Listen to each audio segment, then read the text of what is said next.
सबसे शक्तिशाली धनुर्धर जिनके शक्ति के आगे देवता भी नतमस्तक हो जाते थे। पौराणिक काल में धनुर्धर तो बहुत हुए थे, लेकिन एक ऐसा भी धनुर्धर था जिसे देखकर खुद भगवान श्री कृष्ण भी भयभीत हो गए थे। एक ऐसा भी धनुर्धर था जो अपने बाणों से समुद्र को भी सुखा देता था, और एक ऐसा भी धनुर्धर था जो क्षण भर में पूरी सृष्टि का विनाश कर सकता था। सबके पास थे एक से बढ़कर एक दिव्यास्त्र, लेकिन सर्वश्रेष्ठ तो सर्वश्रेष्ठ ही होता है। कौन थे सर्वश्रेष्ठ धनुर्धर? क्या अर्जुन सर्वश्रेष्ठ थे या नहीं? क्या कर्ण सर्वश्रेष्ठ थे? नहीं। आप जितना भी सोच लो, अंदाजा नहीं लगा पाएंगे कि कौन थे पौराणिक काल के सर्वश्रेष्ठ धनुर्धर। उसके जैसा धनुर्धर आज तक ना ही कभी हुआ है और ना ही कभी होगा। चलिए जानते हैं प्राचीन भारत के 10 सर्वश्रेष्ठ शक्तिशाली धनुर्धरों के बारे में। सबसे पहले कमजोर योद्धा से शुरू करेंगे, इसके बाद सबसे शक्तिशाली धनुर्धर के बारे में जानेंगे। लेकिन वीडियो में आगे बढ़ने से पहले आप हमारे AI भक्ति कहानी चैनल को सब्सक्राइब जरूर करें और बेल आइकन दबाना मत भूलें, ताकि हमारी वीडियो की नोटिफिकेशन सबसे पहले आपके पास पहुंचे। तो चलिए शुरू करते हैं। नंबर 10 पर है द्रोणाचार्य।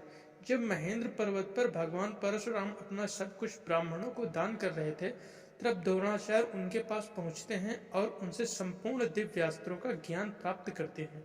इसलिए पांडव षड्यंत्र से उनको मारने के लिए विवश हो गए थे। नंबर 9 पर आते हैं अर्जुन। अर्जुन सर्वश्रेष्ठ धनुर्धर द्रोणाचार्य के शिष्य थे। अर्जुन को अपने सारे अस्त्रों का ज्ञान दिया था। अर्जुन के धनुष के टंकार से ही दुश्मन अधमरे से हो जाते थे। अर्जुन के पास देवताओं के सारे दिव्यास्त्र थे, यहाँ तक कि महादेव को प्रसन्न करके अर्जुन ने पाशुपात अस्त्र तक प्राप्त कर लिया था। अर्जुन दोनों हाथों से बाण चला सकते थे, इसलिए उन्हें सव्यसाची कहा जाता था।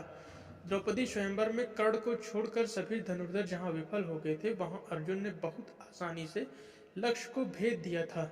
खांडव वन में अर्जुन ने देवराज इंद्र तक को परास्त कर दिया था। जिन राक्षसों को रावण भी हरा नहीं पाया था, उन्हें अर्जुन ने परास्त कर दिया था। नंबर पर 8 है भीष्म। भीष्म गंगा माता के पुत्र थे। उनके गुरु स्वामी भगवान परशुराम थे। एक बार तो अपने गुरु परशुराम के साथ ही भीष्म का युद्ध हो गया था।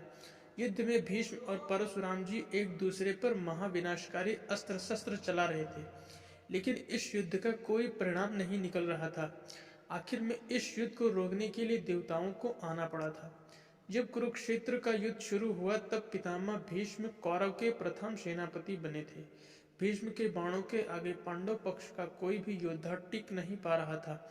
भगवान श्री कृष्ण ने इस युद्ध में भीष्म को नियम अनुसार युद्ध करके परास्त करना असंभव था, इसलिए शिखंडी को सामने रखकर अर्जुन ने भीष्म को सरसैया पर सुला दिया था। नंबर 7 पर आते हैं एकलव्य। एकलव्य महाभारत काल के एक ऐसे धनुर्धर थे। जब द्रोण के पास एकलव्य शिक्षा के लिए गया, तब द्रोण ने उन्हें शिक्षा देने से इनकार कर दिया था। इसके बाद द्रोण को गुरु मानकर एकलव्य वन में धनुर्विद्या का अभ्यास करना शुरू कर दिया। जब कौरव और पांडवों में किसी को भी शब्दभेदी बाण चलाना नहीं आता था, तब एकलव्य अभ्यास से ही शब्दभेदी बाण चलाना सीख चुके थे। उनके धनुर्विद्या को देखकर अर्जुन को भी लगने लगा कि एकलव्य ही सर्वश्रेष्ठ धनुर्धर थे। लेकिन एक समय गुरु दक्षिणा के नाम पर द्रोणाचार्य ने एकलव्य का अंगूठा कटवा दिया था। इसके बाद अंगूठे के बिना एकलव्य बाण चलाना सीख गए थे। मॉडर्न नर्सरी में अंगूठे के बिना ही बाकी उंगलियों से बाण चला जाता है। इसका आविष्कार सबसे पहले एकलव्य ने ही किया था। एकलव्य इतने शक्तिशाली थे कि भगवान श्री कृष्ण को एकलव्य का व्रत करना पड़ा था। एकलव्य के बारे में भगवान श्री कृष्ण ने कहा था, अगर एकलव्य का अंगूठा ना कटा होता तो एकलव्य दूसरा परशुराम बनकर जंगल में घूमता रहता। तब दानव, राक्षस, नाग, देवता कोई भी उसको परास्त नहीं कर पाता।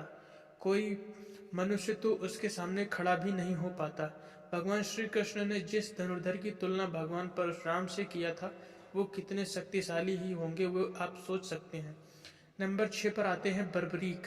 बर्बरीक घटोत्कच के पुत्र थे। उनके पास ऐसे 3 बाण थे जिसके सहारे वे पल भर में कुरुक्षेत्र के युद्ध को खत्म कर सकते थे। बर्बरीक के 3 बाणों के बारे में जानकर खुद भगवान श्री कृष्ण भी चिंतित हो गए थे, जिसके कारण उन्होंने दान में बर्बरीक के शीश को मांग लिया था। इसके इसके अलावा खाटू श्याम के नाम से इस धरती पर बर्बरीक की पूजा होती है।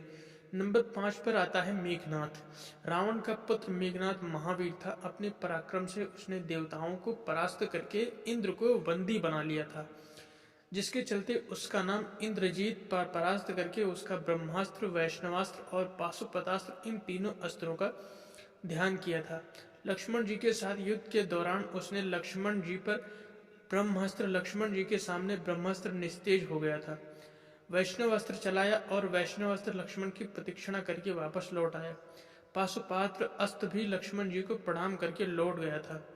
लेकिन युद्ध के दौरान एक समय उसने लक्ष्मण जी को मूर्छित भी कर दिया था। अपने नागपाश से मेघनाथ ने भगवान श्री राम और लक्ष्मण जी को भी मूर्छित कर दिया था। मेघनाथ ही रामायण काल के एकमात्र ऐसे योद्धा हैं जिसे अति महारथी कहा गया है। नंबर 4 पर है कर्ण। सूर्यपुत्र कर्ण महाभारत काल के एक ऐसे योद्धा थे जिनके पास ऐसे दिव्य कवच और कुंडल भी थे जिसे किसी भी अस्त्र से भेदा नहीं जा सकता था। इसलिए युद्ध से पहले देवराज इंद्र ने छल से कर्ण का कवच और कुंडल छीन लिया था। लेकिन कवच कुंडल के बदले में कर्ण महाशक्तिशाली थे। अंतिम युद्ध में जब कर्ण और अर्जुन का आमना सामना हुआ तब कर्ण ने 11 बार अर्जुन के गांडीव धनुष की प्रत्यंचा को काट डाला था। अर्जुन के ब्रह्मास्त्र को कर्ण ने साधारण बाणों से ही काट डाला था। इसी युद्ध दौरान कर्ण ने अपने सर्प बाण से अर्जुन को लगभग मार ही डाला था। अगर भगवान श्री कृष्ण तब अर्जुन की रक्षा नहीं करते तो अर्जुन कर्ण के हाथों जरूर मारे जाते।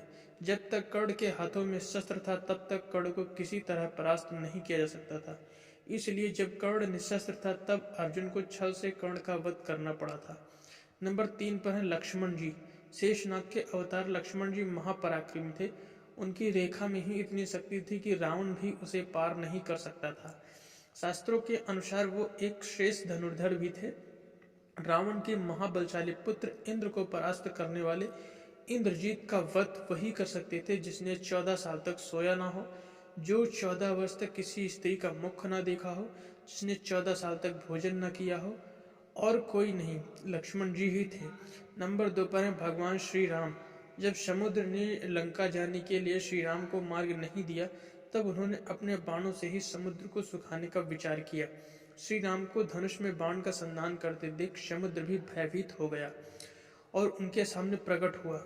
श्री राम ने अपने बाणों से कुंभकर्ण और रावण जैसे न जाने कितने राक्षसों को यमलोक में भेज दिया।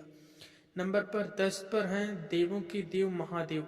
संपूर्ण ब्रह्मांड और धनु विद्या की सृष्टि महादेव से ही हुई है। वही इस सृष्टि की शुरुआत है और वही इसका अंत है। उनकी शक्ति अनंत है। वो पल भर में किसी को भी विनाश कर सकते हैं, इसलिए वही सर्वश्रेष्ठ हैं। अगर आप महादेव के सच्चे भक्त हैं तो कमेंट